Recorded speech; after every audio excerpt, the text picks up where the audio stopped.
If your YouTube algorithm is kind of like mine, you've probably seen a rise in videos covering Gen Z homelessness. And I kind of want to talk about that today, but in a little bit of a different light. Gen Z isn't homeless. What's going on is a little bit worse than that. Gen Z is stuck at home and not by their own choice. 50% of Zoomers currently live with their parents. That means they're still sleeping in their childhood bedroom and they can't bring girls over because their parents are home. I should know. I currently live at home with my parents as well. But the real issue isn't the fact that Gen Z can't afford housing. I mean, I think everybody understands that by now, but it's the fact that Gen Z can't afford to start their lives. When I hear the framing that Gen Z is homeless, I kind of think it's lazy. I understand it gets clicks, but true homelessness is not having a place to stay. It's being on the streets. It's couch surfing. And for a lot of Gen Z, the 50% that are staying at home, this isn't their reality. And when you get away from that 50% figure, the picture actually looks worse. And this is something that nobody really talks about. The remaining 50% of Gen Z that are not staying at home with their parents, well, 26% of them own their home, which is surprising to me. I thought it would be way less. I mean, when you compare it to boomers at that same age in their life, that number was close to 40, so it has dropped dramatically, but still surprising that 26% of Gen Z can afford homes in this economy. But the rest of that pie doesn't look too great. 50% are living with their parents, 26% own a home, and essentially the rest of them are truly homeless. They are either couch surfing, living outside of their car, in a shelter, or in a tent. I mean, you have one half of your generation in a permanent waiting room, waiting for their life to start, the dream that they were promised to actually,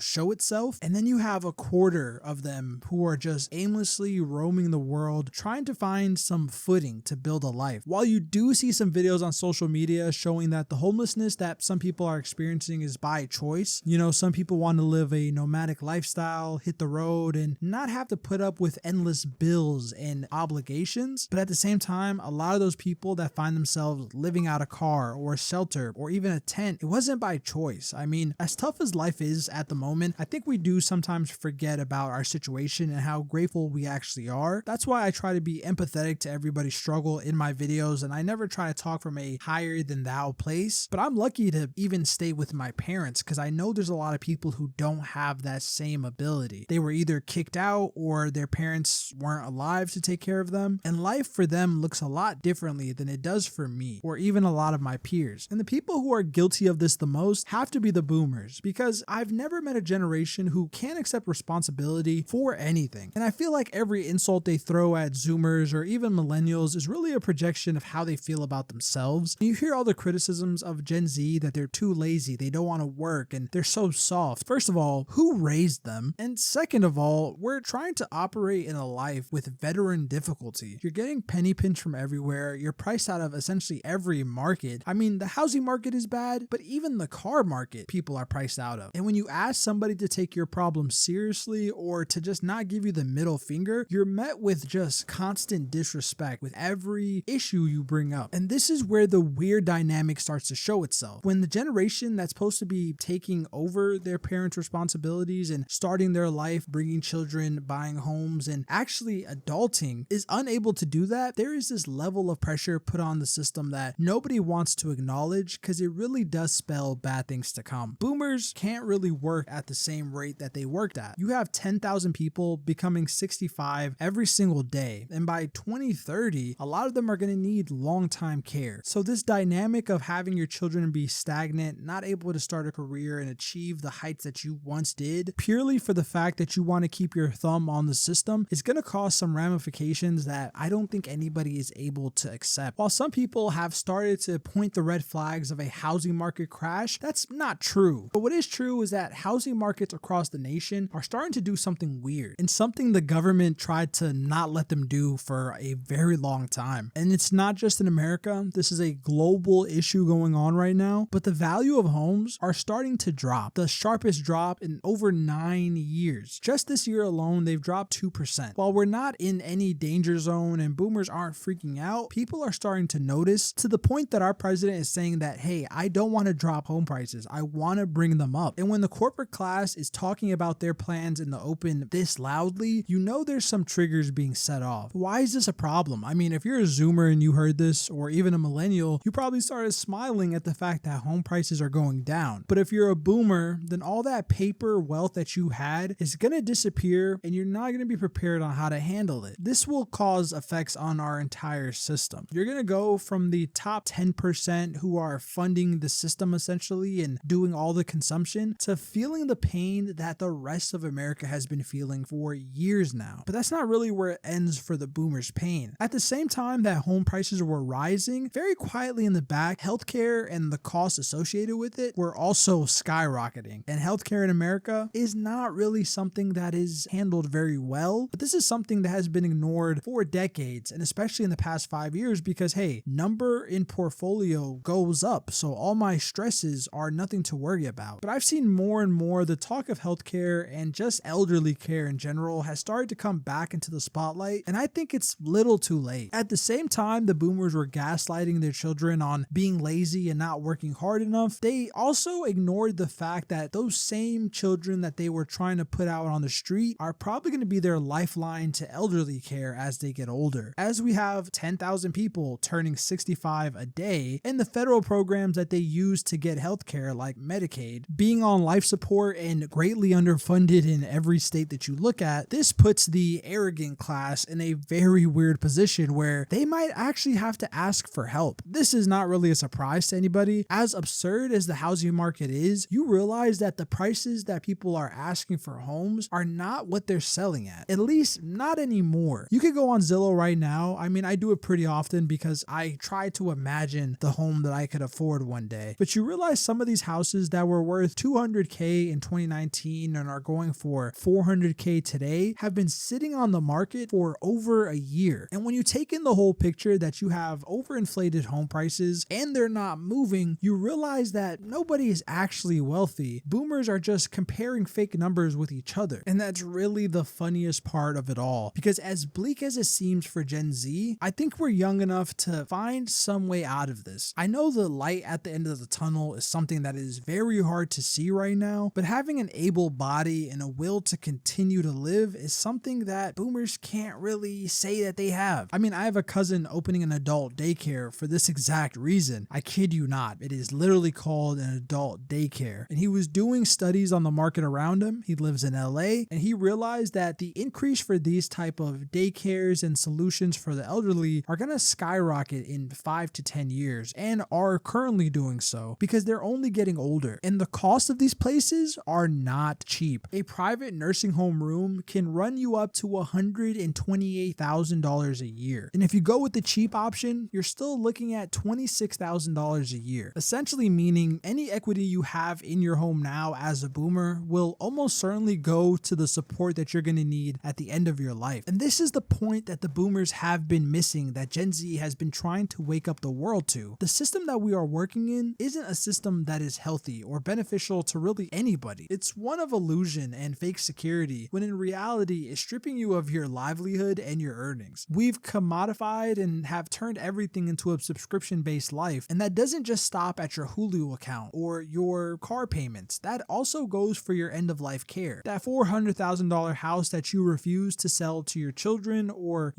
budge on the price so that the housing market can be affordable and your kids can kind of grow up, start their life, and maybe take care of you in the end, will end up in the hands of the nursing home one way or another. Whether you borrow against your home to pay for your end-of-life care, or you decide to sell it and have the cash to afford a room in a nursing home. Now, do I think that boomers are that hard-headed that they would hold on to paper equity just to spite the younger generation below them? Sadly, I do, but let's say we live in a world where they don't. I know that sounds crazy. For that to actually happen, the boomers would have to allow themselves to escape out of the trap that they created for themselves, which would mean allowing the housing market to actually correct and not having the government jump in at the first sign of declining prices, which if you've been looking at the reporting, the government is watching and they're ready to do some type of housing program that keeps the prices high whenever they're able to. But if boomers, and this is a big if, decide to not give their money to mega corporations and the healthcare industry and let the housing market return to normal, then they can maybe set up their children to be in a position to help take care of them instead of letting their bank account be drained by the nursing home they have to go to. And it prevents the hard-headed people who are unwilling to sell now from being unable to sell in the future. I mean, my goal wasn't really to make it sound like it's boomers versus Gen Z or millennials, but But when you look at all the stats, man, it's really hard not to view it that way. The people who have are not willing to help the people who have not. And every time they talk about the topic, they make it seem like Gen Z put themselves in this position. They were the ones that chose to destroy the college to success pipeline. They were the ones that made sure that incomes did not pace with inflation. When in reality, they were born into a system that never made sense and that boomers never questioned because it worked out for them. And as we sit here today, it still makes no sense. While I feel like it's insane that they're continuing this sham, it's not hard for me to understand why. I mean, the headlines of rich boomers isn't really even true. When you realize how badly concentrated their wealth actually is, I mean, 60% of boomers have a net worth below